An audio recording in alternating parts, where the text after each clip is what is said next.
Hello guys, welcome to Asian drama channel. இன்னைக்கு நம்ம சேனலில் தி 8 ஷோவோட 3rd எபிசோட் தான் பார்க்க போகிறோம். வாங்க வீடியோக்குள்ளே போகலாம். வீடியோட ஸ்டார்டிங்கில் நம்பர் 7 எப்படி இந்த இடத்துக்குள்ளே வந்தார், அவரோட நம்பரை எப்படி அவர் சூஸ் பண்ணார் அப்படிங்கிறத காமிக்கிறாங்க. மற்றவங்க மாதிரி இல்லாமல் உள்ளே போனோடனே அங்கே என்னென்ன நடக்குது அப்படிங்கிறத நல்லா கவனமாக பார்க்குறாரு.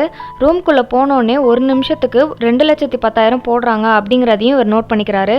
அதுக்கப்புறமா ஒரு பென் ஆர்டர் பண்ணுறாரு. அதை ஆர்டர் பண்ணும்போதே அவருக்கு தெரிஞ்சிருது வெளியில் விற்கிறத விட இவங்க 100 மடங்கு அதிகமாக காசு போட்டு விற்கிறாங்க அப்படிங்கிறது. மற்றவங்கள மாதிரி பெட்ஷீட், பில்லோ அந்த மாதிரிலாம் எதுவும் வாங்காம இவருக்கு தேவையான டேபிளை மட்டும் ஆர்டர் பண்ணி அதில் உட்காந்தா இதெல்லாம் நோட் பண்ணிட்டு இருக்காரு. அப்படியே தி 8 ஷோ அப்படின்னு போட்டு 3rd எபிசோட் ஸ்டார்ட் பண்ணுறாங்க. நம்பர் 4க்கு மெடிசன் வாங்கினதுக்கு அப்புறமா என்ன நடந்துச்சுன்னு கண்டினியூ பண்ணுறாங்க. ஸ்டெப்ஸ் ஏறுறதுனால நம்ம டைம் ஏறுது அப்படின்னு நினச்சிக்கிட்டு தான் நம்ம இதெல்லாம் பண்ணிட்டு இருந்தோம். ஆனால் நம்ம பண்ணுறதை பார்த்து அவங்க என்டர்டெயின் ஆயிருக்காங்க. அதனால தான் நம்மளுக்கு டைம் போட்டிருக்காங்க. ஆனால் நம்ம இதே பண்ணிட்டு இருக்கனால அவங்களுக்கு போர் அடிச்சிருச்சு. அதனால நம்மள்ட்ட இருந்து அவங்க வேற ஏதாச்சும் பண்ணணும் அப்படின்னு எதிர்பார்க்குறாங்க அப்படின்னு சொல்லிட்டு எல்லாருமே டிஸ்கஸ் பண்ணி பேசிட்டு இருக்காங்க. இப்போ ரூமுக்கு போகிறதுக்கான டைம் ஆகிடுது. அதனால நெக்ஸ்ட் டே பார்த்துக்கலாம் அப்படின்ட்டு அவங்கவுங்க ரூமுக்கு எல்லாருமே போயிடுறாங்க. நாங்களாம் பைத்தியம் மாதிரி ஏறி ஏறி இறங்கினதை கண்டிப்பாக அவங்க ஹாயாக உட்காந்து பார்த்து ரசிச்சுட்டு தான் இருந்திருப்பாங்க அப்படின்ட்டு நம்பர் 3 யோசிச்சு பார்க்குறாரு. உங்களுக்கு என்டர்டெயின் தானே பண்ணணும், என்டர்டெயின்மெண்ட்னா என்ன அப்படின்னு நாளைக்கு பார்ப்பீங்க அப்படின்னு சொல்லிட்டு அவர் ரெஸ்ட் எடுக்க போயிடுறாரு. ஏதோ பயங்கரமாக பண்ண போகிறாரு அப்படின்னு நினச்சிட்டு இருக்கும்போதே நாங்கள் ஸ்டெப்ஸ் ஏறுறதை பார்த்து பார்த்து உங்களுக்கு போர் அடிச்சிருக்கோம், அதனால நான் புதுசாக ஒன்று பண்ண போகிறேன் அப்படின்னு சொல்லிட்டு இப்போ நீங்கள் பார்க்க போகிறது முக்பேங் அப்படின்ட்டு அவருக்கு கொடுத்துருக்க சாப்பாடை சாப்பிட்டு காமிக்கிறாரு.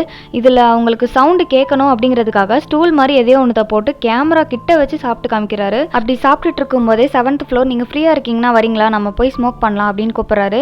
அதனால 7th ஃப்ளோர் கூடயே 3rd ஃப்ளோரும் போறாரு. 3rd ஃப்ளோர் எனக்கு உங்களை ரொம்ப பிடிச்சிருக்கு அப்படின்னு சொன்னோன்னே ஒருவேளை இவர் அந்த மாதிரி ஆளாக இருப்பாரோ அப்படின்ட்டு 3rd ஃப்ளோர் முழிச்சுட்டே நிற்கிறாரு. நீங்கள் மற்றவங்கள மாதிரி இல்லை, 1st ஃப்ளோர் ஓட முடியல அப்படிங்கும்போது நீங்கள் போய் ஹெல்ப்லாம் பண்ணீங்கல்ல அப்படின்னு கேட்குறாரு. உடனே 3rd ஃப்ளோர் நீங்களும் தான் உங்களோட வேஸ்ட்லாம் கீழே அனுப்பல, ஆனால் நான்லாம் அனுப்பிச்சிருக்கேன் தெரியுமா அப்படின்னு சொல்லிட்டு சொல்கிறாரு. ஏற்கனவே எனக்கு டவுட்டு, நம்ம சும்மா இருந்தால் எப்படி காசு போடுவாங்க அப்படின்னு யோசிச்சுட்டு இருந்தேன். ஆனால் நம்ம ஸ்டெப்ஸ் ஏறி இறங்குறது மூலியமா நம்மளுக்கு டைம் அதிகப்படுத்தினாங்க. டைம் நம்மளுக்கு அதிகமாக கிடச்சிச்சு அப்படின்னா காசும் அதிகமாக போடுவாங்க அப்படின்னு நான் நினச்சேன். ஆனால் நான் நினச்சது தான் தப்பு. அவங்க நம்மள்ட்ட வேற ஏதோ எதிர்பார்க்குறாங்க, நம்ம அவங்கள என்டர்டெயின் பண்ணணும்னு நினைக்கிறாங்க அப்படின்ட்டு நம்பர் 7 சொல்கிறாரு. டெய்லி இப்படி கஷ்டப்பட்டு ஸ்டெப்ஸ் ஏறி இறங்குறதுக்கு ஏதோ ஒரு விஷயம் நம்ம பண்ணி அவங்க என்டர்டெயின் ஆனால் பரவாயில்ல தானே, ஸ்டெப்ஸ் ஏறுறதுக்கு இது எவ்வளவோ பரவாயில்லன்னு தான் நான் நினைக்கிறேன் அப்படின்னு 3rd ஃப்ளோர் சொல்கிறாரு. சரி, அப்போ அவங்கள என்டர்டெயின் பண்ணுறதுக்கு நம்ம என்ன பண்ணலாம் அப்படின்னு 7th ஃப்ளோர் 3rd ஃப்ளோரை பார்த்து கேட்குறாரு. அவங்களுக்கு நம்ம ஏதாச்சும் காமெடியாக என்டர்டெயின் பண்ணணும் அப்படின்னு சொன்னோன்னே கரெக்டு தான், அதை மாதிரி பண்ணால் அவங்க என்டர்டெயின் ஆவாங்க. ஆனால் அதுவுமே அவங்களுக்கு போர் அடிச்சிடும், நம்ம வேற ஏதாச்சும் புதுசாக தான் பண்ணணும் அப்படின்னு சொல்கிறாங்க. சரி, அப்போனா எல்லாருக்கூடயும் சேர்ந்து டிஸ்கஸ் பண்ணி நம்ம முடிவு பண்ணலாம் அப்படின்னு யோசிக்கிறாங்க. அப்படி டிஸ்கஸ் பண்ணும்போது சில பேர் வயலண்ட்டாக சஜஸ்ட் பண்ணுறாங்க. அதில் நம்பர் 8 ரெஸ்லிங் பண்ணலாம் அப்படின்னு சொல்கிறா. ஆனால் நம்பர் 7ம் 3ம் வயலண்ட்டான விஷயம்லாம் எதுவும் பண்ணாமல் ரொம்பவே சுமூகமாக அந்த இடத்த விட்டு போகணும் அப்படின்னு நினைக்கிறாங்க. அதனால நம்பர் 3 சொன்ன மாதிரி ஃபன்னியான என்டர்டெயின்மெண்ட்டாக பண்ணி இந்த இடத்த விட்டு போகணும் அப்படின்ட்டு நம்பர் 7 நினைக்கிறாரு.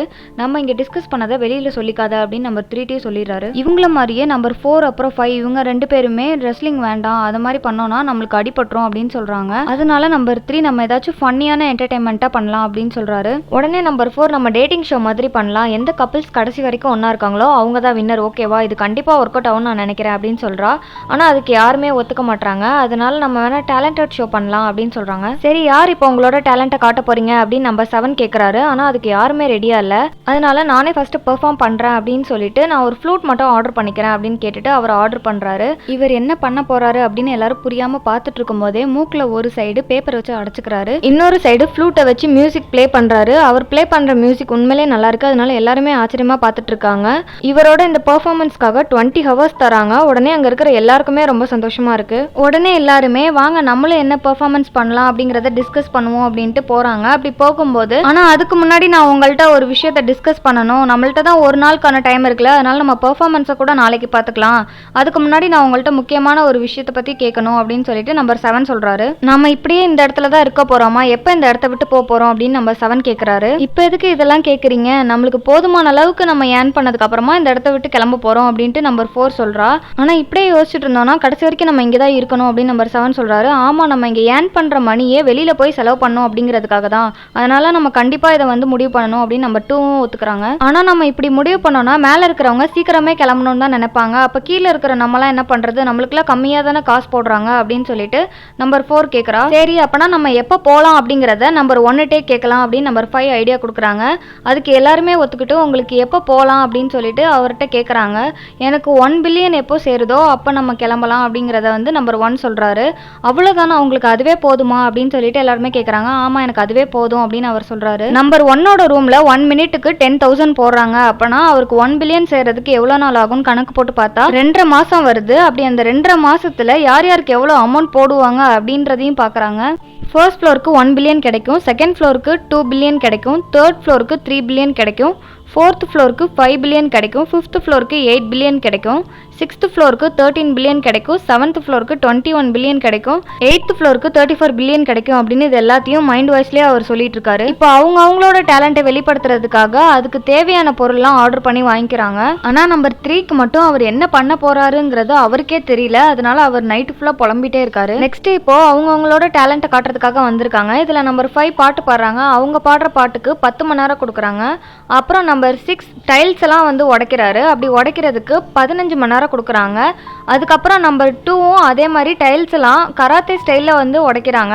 அப்படி உடைக்கிறதுக்கு அவங்களுக்கு 17 மணி நேரம் கொடுக்குறாங்க. இதெல்லாம் பார்த்துட்டு இருந்த நம்பர் 3 இவங்க எல்லாருமே இவ்வளோ சூப்பராக பண்ணுறாங்களே, நம்ம என்ன பண்ண போகிறோம் நம்மளுக்கே தெரியலையே அப்படின்ட்டு அவர் வேற ஃபீல் பண்ணிகிட்டே இருக்காரு. அந்த டைல்ஸை உடைச்சனால நம்பர் 2ஓட கையில் கொஞ்சம் அடிபட்டிருக்கு. இதை நம்பர் 3 பார்த்துட்டு இது கொஞ்சம் மோசமாக இருக்கிற மாதிரி இருக்கே அப்படின்னு சொல்லி கேட்குறாரு. பரவாயில்ல, அதெல்லாம் சமாளிச்சிருவேன் அப்படின்னு நம்பர் 2வும் சொல்கிறாங்க. நெக்ஸ்ட் நம்பர் 4 பெர்ஃபார்ம் பண்ணுறதுக்காக வந்திருக்கா. இவளும் நம்பர் 5 மாதிரி பாட்டு தான் பாடுறா. ஆனால் இவளோட கிழிஞ்ச குரலை வச்சு இவ பாடுற பாட்டை அங்கே இருக்கிறவங்களாலே கேட்க முடியல. இதில் இந்த வாய்ஸ்க்கு 1 மணி நேரம் 50 நிமிஷம் கொடுக்குறாங்க. என்ன இவ்வளோ கம்மியாக கொடுத்துருக்கீங்க, இன்னும் கொஞ்சம் கொடுங்க அப்படின்னு சொல்லிட்டு கேமரா முன்னாடி போய் இவ பைத்தியம் மாதிரி பண்ணுறதை பார்த்துட்டு எக்ஸ்ட்ரா ஒரு 5 நிமிஷம் வேற கொடுக்குறாங்க. நெக்ஸ்ட் இப்போ யார் பெர்ஃபார்ம் பண்ண போறீங்க அப்படின்னு கேட்குறாங்க. அப்போ நம்பர் 3 யோசிச்சு பார்க்குறாரு. நம்பர் 4 தான் வந்து இப்போ இருக்கிறதுலே கம்மியாக டைம் வந்து ஸ்கோர் பண்ணியிருக்காங்க.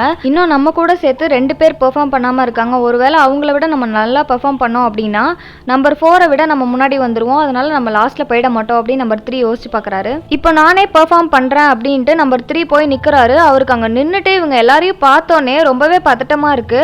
ஆனாலும் அங்கே சாங் போட்ட உடனே டான்ஸ் ஆட ஆரம்பிச்சிடுறாரு. இவரோட இந்த டான்ஸுக்கு நம்பர் 4 பரவாயில்ல போல இருக்கு. இவர் ஆடி முடிச்சதுக்கு அப்புறம் இவருக்கு கொடுக்குற டைம் வெறும் 18 நிமிஷம் தான். நெக்ஸ்ட் இப்போ பெர்ஃபார்ம் பண்றதுக்கு யார் வர போறீங்க அப்படின்னு நம்பர் 7 கேட்கறாரு. அதுக்கு நம்பர் 3 நம்பர் 1 கிட்ட போயிட்டு நீங்களே போறேன்னு சொல்லுங்க, நம்பர் 8ம் நீங்களும் தான் இப்போ மிச்சம் இருக்கீங்க, அவளுக்கு முன்னாடி நீங்களே பெர்ஃபார்ம் பண்ணுங்க அப்படின்னு சொல்றாரு. அதனால நம்பர் 1 வந்து நானே பெர்ஃபார்ம் பண்றேன் அப்படின்ட்டு வராரு. ஒரு ஜோக்கர் மாதிரி காஸ்டியூம் போட்டுக்கிட்டு அங்க இருக்கிற எல்லாரையும் என்டர்டெயின் பண்றாரு. கூட இருக்கிறவங்களுக்கே இவரோட பெர்ஃபார்மன்ஸ் ரொம்ப பிடிச்சிருக்கு. அதுக்கேற்ற மாதிரி இவருக்கு 30 மணி நேரம் கொடுக்குறாங்க. இப்போ மொத்தமா எவ்வளவு நேரம் கிடைச்சிருக்கு அப்படின்னு நம்பர் 7 கணக்கு போட்டு பாக்குறாரு. பார்த்தா 74 மணி நேரம் 13 நிமிஷம் கிடைச்சிருக்கு. இப்போ கடைசியா இருக்கிறது ஒருத்தர் மட்டும்தான். அவளும் பெர்ஃபார்ம் பண்ணதுக்கு அப்புறமா நம்ம வந்து மொத்தமா கணக்கு பண்ணிக்கலாம் அப்படின்னு சொல்லிட்டு நம்பர் 7 சொல்றாரு. என்னோட டேலண்ட்டை இங்க வெளியில தான் காமிக்கணும் அப்படிங்கிறது இல்லல அப்படின்னு நம்பர் 8 கேட்கறா.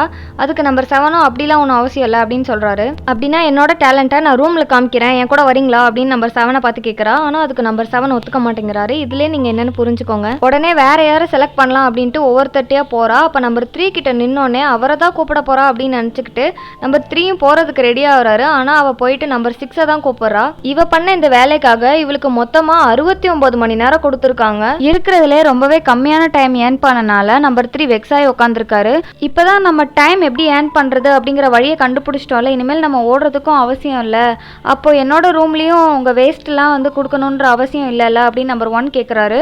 ஆமா, அவர் கேட்கறது கரெக்ட் தானே. அவரால் ஓட முடியல மற்றவங்கள மாதிரி அப்படிங்கறனால தான் அவர் மற்றவங்களோட வேஸ்ட் எல்லாம் அவர் ரூமுக்கு கொடுக்க சொல்லியிருப்பாரு. ஆனா இப்பதான் டைம் எப்படி ஏர்ன் பண்றது அப்படிங்கறத கண்டுபிடிச்சிட்டாங்க. அதுவும் இல்லாம இவரும் நல்லா பெர்ஃபார்ம் பண்ணி டைமும் நிறைய ஏர்ன் பண்ணிருக்காரு. அதனால இனிமேல் இவரோட ரூம்ல வேஸ்ட் அனுப்பணுங்கிற அவசியம் இல்லைல்ல. அதுவும் இல்லாம அவர் ரூம் வேற ரொம்ப சின்னதா இருக்கிறனால இதுக்காக ஒரு வழி கேட்கிறாரு. அப்பனா அவங்கவுங்களோட வேஸ்ட்டை அவங்கவுங்களோட ரூம்லேயே வச்சுக்கலாம் அப்படின்னு நம்பர் 2 சொல்றாங்க.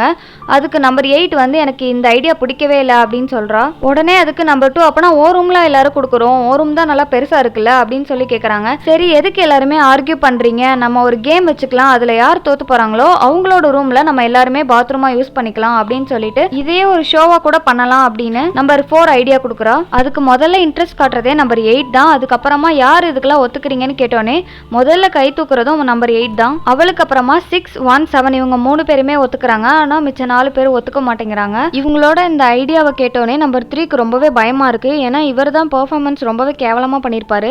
அதனால ஒருவேளை இவரை ஓட் பண்ணி இவரோட ரூமை எல்லாரும் பாத்ரூம் ஆக்கிடுவாங்களோ அப்படின்னு அவர் பயந்துட்டு இருக்காரு. இதே தான் நம்பர் 4 யோசிச்சிருப்பா போல இருக்கு. அதனால நம்பர் 3 ஒரு மாதிரி பார்த்துட்டு நானும் ஓட் பண்றதுக்கு ரெடி அப்படின்னு சொல்லிடுறா.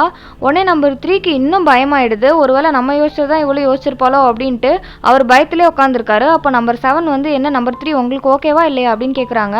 எல்லாருமே ஓகேன்னு சொல்லிட்டாங்க. அப்புறம் எப்படி இவர் மட்டும் வேணாம்னு சொல்ல முடியும்? அதனால இவரும் ஓகேன்னு மனசே வராமல் சொல்லிடுறாரு. இப்போ நம்பர் 4 நம்பர் 5 கிட்ட போயிட்டு யாரு நீங்கள் ஓட் பண்ணலான்னு இருக்கீங்க? நானும் நம்பர் 3யும் ரொம்பவே கேவலமாக பெர்ஃபார்ம் பண்ணோம். அதனால எங்கள் 2 பேரில் யாராவது ஒருத்தவங்களை தானே நீங்கள் சூஸ் பண்ணுவீங்க அப்படின்னு சொல்லிட்டு அவ கேட்குறா. அப்படியே அந்த பக்கம் நம்பர் 3 நம்பர் 7 கிட்ட இவ கேட்குற மாதிரியே தான் கொஸ்டின் கேட்குறாரு. அதுக்கு நம்பர் 7 என்ன சொல்றாருன்னா எப்படியும் எல்லாரும் நம்பர் 1 தான் சூஸ் பண்ணுவாங்க அப்படின்னு சொல்றாரு. நம்பர் 1 தான் சூஸ் பண்ணுவாங்க அப்படின்னு நம்பர் 7 வந்து கான்ஃபிடென்ட்டாக சொல்றாரு. அதுக்கு ஒரு தியரியும் வைக்கிறாரு.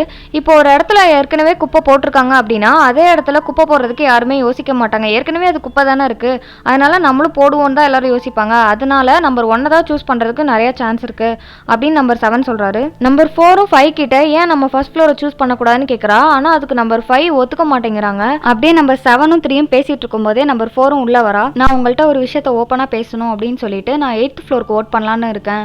அவ தானே ஆரம்பத்துலேருந்தே கஷ்டப்படாமல் ரொம்பவே ஜாலியாக இருக்கா. அதுவும் இல்லாமல் அமௌண்ட்டும் அவளுக்கு தான் அதிகமாக போடுறாங்க. அதனால அவ ரூம்லேயே பாத்ரூம் யூஸ் பண்ணிக்கலாம். ரூமும் பெருசாக தானே இருக்குது, அதனால எந்த பிரச்சனையும் இருக்காது அப்படின்னு நம்பர் 4 சொல்கிறா. அப்படியே இங்கே வர்றதுக்கு முன்னாடி ஃபர்ஸ்ட் ஃப்ளோர்ட்டையும் 8th ஃப்ளோருக்கே ஓட் பண்ணலாம் அப்படிங்கிறத இவ கன்வின்ஸ் பண்ணிட்டு தான் வந்திருக்கா. அவருக்கும் வேற வழி இல்லை. அவர் ரூமும் ரொம்ப சின்னதாக இருக்குது. அதுவும் இல்லாமல் அங்கே நிறைய குப்பை இப்போ சேர்ந்துருச்சு. இதனால அவருக்கு ரூம்குள்ளேயே போக முடியாத அளவுக்கு அங்கே நாத்தம் வேற அடிக்க ஆரம்பிச்சிருச்சு. அப்படியே செகண்ட் ஃப்ளோரையும் கன்வின்ஸ் பண்ணிடலாம் அப்படின்னு தான் நினச்சிட்டு இவ போறா. ஆனால் இவளை பார்த்த உடனே இங்கேருந்து ஓடி போயிரு அப்படின்னு சொல்லி செகண்ட் ஃப்ளோர் இவளை துரத்தி விட்டுறா. பரவாயில்ல, ஃபர்ஸ்ட் ஃப்ளோரை சேர்த்து இதோட 4 பேர் இருக்கும் 8th ஃப்ளோருக்கு அகேன்ஸ்டாக ஓட் பண்ணுறதுக்கு. நம்ம 4 பேருமே போதும்னு நினைக்கிறேன் அப்படின்னு இவ பேசிட்டு இருக்கும்போதே 6th ஃப்ளோர் 7th ஃப்ளோரை தேடிட்டு வந்துடுறாரு. அவர் வந்த உடனே 4th ஃப்ளோர் மறைஞ்சிக்கிறா. 3rd ஃப்ளோரும் 7th ஃப்ளோரும் மட்டும் நிற்கிறாங்க. என்ன நீங்கள் 2 பேரும் என்ன பண்ணுறீங்க அப்படின்னு கேட்டோடனே நாங்கள் 2 பேரும் ஸ்மோக் பண்ணுறதுக்காக வந்தோன்னு இவங்க 2 பேரும் சமாளிக்கிறாங்க. உடனே 7th ஃப்ளோரை மட்டும் இவர் தனியாக கூப்பிட்டு போறாரு. அவங்க 2 பேரும் போனதுக்கு அப்புறமா நம்பர் 6 யாருக்கு ஓட் பண்ணுவான்னு நீ நினைக்கிற அப்படின்னு நம்பர் 3 4 பார்த்து கேட்குறாரு. கண்டிப்பாக நம்ம 2 பேரும் இல்லைனா ஃபர்ஸ்ட் ஃப்ளோராக தான் இருக்கும் அப்படின்னு இவர் சொல்லிட்டு இருக்கும்போதே நம்பர் 3க்கு ஓட் பண்ணு அப்படின்னு நம்பர் 7 சொல்கிறாரு. நான் ஃபர்ஸ்ட் ஃப்ளோரை தான் நினச்சேன், ஆனால் டேலண்ட் ஷோவில் 3rd ஃப்ளோர் தான் ரொம்பவே கேவலமாக பெர்ஃபார்ம் பண்ணான். அதனால நம்ம அவனே சூஸ் பண்ணிக்கலாம். 8th ஃப்ளோர்ட்டையும் கேட்டேன், நான் யாருக்கு ஓட் பண்ணுறனோ அவங்களுக்கு தான் அவளும் ஓட் பண்ணுவேன் அப்படிங்கிறத சொல்லிட்டா. அதனால நீயும் 3rd ஃப்ளோருக்கே ஓட் பண்ணு அப்படின்னு சொல்லிட்டு இவர் வந்து 7th ஃப்ளோரை கன்வின்ஸ் பண்ணிட்டு இருக்காரு. சரி, இதை பற்றி நம்பர் 7 கிட்ட டிஸ்கஸ் பண்ணுறதே தப்புன்னு நினைக்கிறேன். ஒருவேளை அவர் நம்பர் 6 சொல்கிறதே கேட்டார்னா என்ன பண்ணுறது அப்படின்னு நம்பர் 4 கேட்குறா. சரி, அவர்லாம் அந்த மாதிரி ஆள் கிடையாது, அவர் அந்த மாதிரிலாம் பண்ண மாட்டாரு அப்படின்னு 3rd ஃப்ளோர் சொல்லிட்டு இருக்கும்போதே ஓகே நான் இதுக்கு ஒத்துக்கிறேன் அப்படின்னு நம்பர் 6 கிட்ட சொல்லிடுறாரு. சரி, எதுவாக இருந்தாலும் நம்ம 2 பேரும் 8th ஃப்ளோருக்கு மட்டும் தான் ஓட் பண்ணணும் அப்படின்னு இவங்க 2 பேருமே முடிவு பண்ணிக்கிறாங்க. இப்போ நெக்ஸ்ட் டே எல்லாரும் ஓட் பண்ணுறதுக்கு ரெடி ஆயிட்டாங்க. அங்கே இருக்கிற சறுக்கு மரத்தில் ஏறி ஏதாச்சும் ஒரு நம்பரை சூஸ் பண்ணதுக்கு அப்புறமா அங்கேருந்து சறுக்கிட்டு வந்து கீழே இருக்கிற பாக்ஸில் அவங்க சூஸ் பண்ண நம்பரை போடணும். அப்படி எல்லாருமே ஓட் பண்ணதுக்கு அப்புறமா இப்போ ஓட்டிங்கை தான் கவுண்ட் பண்ணுறாங்க. மொத்தமாக 8 பேர் ஓட் பண்ணுறாங்க. அதில் 3 பேர் நம்பர் 3க்கும் 3 பேர் நம்பர் 8க்கும் ஓட் பண்ணியிருக்காங்க. மிச்சம் இருக்கிறது 2 ஓட் தான். அதில் ஒருத்தர் வந்து பிளாங்கா விட்டுருக்காங்க. இன்னொருத்தவங்க தான் யாருக்கு ஓட் பண்ணியிருக்காங்க அப்படின்னு பார்த்துட்டு யாரோட ரூமா பாத்ரூமா யூஸ் பண்ணலாம் அப்படின்னு டிசைட் பண்ண போகிறாங்க. அதுக்கு முன்னாடி நம்பர் 6 2வை கன்வின்ஸ் பண்ணுறதை காமிக்கிறாங்க. நீ 3rd ஃப்ளோருக்கு ஓட் பண்ணு, நான் உனக்கு தேவையான சாப்பாடு அப்புறம் என்னென்ன வேணுமோ அதை நானே வாங்கி தரேன் அப்படின்னு சொல்லிட்டு இவள்கிட்ட சொல்லியிருக்காரு. ஆனால் அவள் அதுக்கு வந்து ஓகேன்னு சொல்லலை, ஓகே இல்லைன்றதையும் சொல்லலை. இப்போ லாஸ்ட்டாக இருக்கிற இந்த ஓட்டில் யாரை சூஸ் பண்ணியிருக்காங்கன்னு பார்க்குறாங்க. அதுலேயும் நம்பர் 8 தான் வரா. இப்போ மெஜாரிட்டியாக நம்பர் 8 தான் எல்லாரும் சூஸ் பண்ணியிருக்காங்க. அதனால அவளோட ரூமில் தான் பாத்ரூம் யூஸ் பண்ண போகிறாங்க. இதை தெரிஞ்சோடனே நம்பர் 3யும் 4ம் பயங்கரமாக சந்தோஷப்படுறாங்க. இவங்க பண்ண இந்த ஓட்டிங்காக இவங்களுக்கு 24 ஹவர்ஸ் தராங்க. உடனே எல்லாருக்குமே சந்தோஷமாக இருக்குது. அவளும் எதுவும் பெருசாக அதுக்கு பிரச்சனை பண்ணாதனால அவள் ஒத்துக்கிட்டா அப்படின்னு இவங்க எல்லாருமே நினச்சிக்கிறாங்க. நல்ல வேலை எப்படியோ நான் மாட்டலி அப்படின்னு சொல்லிட்டு நம்பர் 3 7 கிட்ட சொல்லிட்டு இருக்காரு. ஆனால் எனக்கு 3 பேர் ஓட் பண்ணியிருக்காங்க. அதில் 2 பேர் கண்டிப்பாக 6 அப்புறம் 8 தான் இருப்பாங்க. அந்த 3ஆவதா இருக்கிற ஆள் கண்டிப்பாக நம்பர் 2 இருக்க மாட்டாங்க. ஒருவேளை நம்பர் 4 தான் எனக்கு துரோகம் பண்ணிட்டாலோ அப்படின்னு அவர் யோசிச்சுட்டு இருக்கும்போதே நம்பர் 1 2 4 இவங்க 3 பேருமே 8 சூஸ் பண்ணுறதையும் 5 வந்து பிளாங்கா விட்டதையும் அங்கே கேமராவில் காமிக்கிறாங்க. அப்போ யார் நம்பர் 3க்கு ஓட் பண்ணுது அப்படின்னு பார்த்தா அந்த 6 சொன்ன மாதிரி 7 தான் ஓட் பண்ணியிருப்பாரு. நம்பர் 1 பார்க்க 2 போயிருப்பாங்க. அப்படி போனப்போ நம்பர் 8க்கு ஓட் போட சொல்லி நம்பர் 1 2 கிட்ட சொல்லியிருப்பாங்க. இவர் சொன்னனால தான் நம்பர் 2 8க்கு ஓட் பண்ணியிருக்காங்க அப்படின்ட்டு இவங்களுக்கு ஒரு கிஃப்ட் மாதிரி நியூஸ் பேப்பரில் கேப் செஞ்சு கொடுக்குறாரு. நான் வேணுக்குன்னேலாம் அவளை சூஸ் பண்ண சொல்லலை, அவரும் ரொம்பவே பெருசாக இருக்குது, அதனால வேஸ்ட்லாம் வச்சுக்க ரொம்ப ஈஸியாக இருக்கும், அதனால தான் நான் அவளை சூஸ் பண்ண உங்கள்கிட்ட சொன்னேன் அப்படின்ட்டு நம்பர் 2 கிட்ட சொல்கிறாரு. நீங்கள் சொல்லலைனாலும் நான் அவளுக்கு தான் ஓட் பண்ணியிருப்பேன். கஷ்டம்னா என்னென்னா அவளுக்கும் தெரியணும்ல, இங்கே வந்ததுலேருந்தே அவள் தான் ரொம்பவே ஜாலியாக இருக்கா, அதனால நான் எப்படியும் அவளுக்கு தான் ஓட் பண்ணியிருப்பேன் அப்படின்னு நம்பர் 2 சொல்கிறாங்க. அப்படியே நம்பர் 4 8 கிட்ட உன்னோட ரூம் கீயை கொடு, நான் உன் ரூமில் இருக்கிற பாத்ரூமை யூஸ் பண்ணணும் அப்படின்னு கேட்குறா. ஆனால் அதுக்கு நம்பர் 8 ஒத்துக்க மாட்டேங்கிறா. நம்பர் 8 நீங்கள் தப்பாக புரிஞ்சுக்கிட்டீங்கன்னு நினைக்கிறேன், நம்ம எல்லாருமே சேர்ந்து தானே ஓட் பண்ணி டிசைட் பண்ணோம் யாரோட ரூமில் பாத்ரூம் பாத்ரூம் யூஸ் பண்ணுறது அப்படின்னு. அப்புறம் எதுக்கு இப்போ ஒத்துக்க மாட்டேங்கிறீங்க? நான் உங்களை மிரட்டல, ஆனால் உங்களுக்கு சொல்கிறேன் அவ்வளோதான் அப்படின்னு சொல்லிட்டு நம்பர் 5 சொல்கிறாங்க. ஆனாலும் அவள் ரூமில் இருக்கிற பாத்ரூமை யூஸ் பண்ணுறதுக்கு அவள் அலோவ் பண்ண மாட்டேங்கிறா. உடனே நம்பர் 4 போயிட்டு ஓட்டிங்கில் உன்னை தான் நிறைய பேர் சூஸ் பண்ணியிருக்காங்கன்னு உனக்கு கிளாப்லாம் பண்ணல, அப்புறம் என்ன உனக்கு பிரச்சனை அப்படின்னு கேட்டோன்னே, ஓ எனக்கு நீ கிளாப் பண்ணியா, சரி நீ கிளாப் பண்ணதுக்காக தேங்க்ஸ் அப்படின்னு சொல்லிட்டு வாட்டுக்கு அவள் ரூமுக்கு போயிடுறா. உடனே நம்பர் 5 எல்லாரும் கொஞ்சம் பொறுமையாக இருங்க, அவளுக்கு கொஞ்சம் டைம் கொடுங்க, இதை ஒத்துக்கிறதுக்கு அவளுக்கு கொஞ்சம் டைம் ஆகும் அப்படின்னு சொல்கிறாங்க. அப்போனா இன்னைக்கு நான் சுச்சு எங்கே போவேன் அப்படின்னு நம்பர் 4 கேட்குறா. ஓ ரூம்லேயே இன்னைக்கு ஒரு நாள் போய்க்கோ, அவள் எப்போ அலோவ் பண்ணுறாளோ அப்போ எல்லாருமே அவள் ரூமில் யூஸ் பண்ணிக்கலாம் அப்படின்னு சொல்லிட்டு அவளை சமாதானப்படுத்தி அனுப்புகிறாங்க. இப்போ நெக்ஸ்ட் டே மார்னிங் அந்த டெலிவரி பாக்ஸில் ஏதோ அனுப்பியிருக்காங்க. எல்லாருமே சாப்பாடு தான் வந்திருக்கு அப்படின்ட்டு ஆர்வமாக போய் பார்க்குறாங்க. எல்லாருமே செமையாக டிசப்பாயிண்ட் ஆயிடுறாங்க. அவளால் என்ன பண்ண முடியும் அப்படின்னு தான் நாங்கள் நினச்சோம், ஆனால் அவள் எங்களை வச்சு நல்லா செஞ்சுட்டா அப்படின்னு சொல்கிறாங்க. என்னன்னு பார்த்தா இவங்களுக்கு அனுப்ப வேண்டிய சாப்பாடு தண்ணி இது எல்லாத்தையுமே காலி பண்ணி வெறும் பாட்டிலும் பாக்ஸும் மட்டும் தான் அனுப்பியிருக்கா. இதோட இந்த எபிசோட் முடிஞ்சிருச்சு. இந்த வீடியோ உங்களுக்கு பிடிச்சிருந்துச்சுன்னா லைக் பண்ணுங்கள், கமெண்ட் பண்ணுங்கள், மறக்காமல் உங்கள் ஃப்ரெண்ட்ஸ்க்கு ஷேர் பண்ணுங்கள், அப்படியே சப்ஸ்கிரைப் பண்ணிவிடுங்க.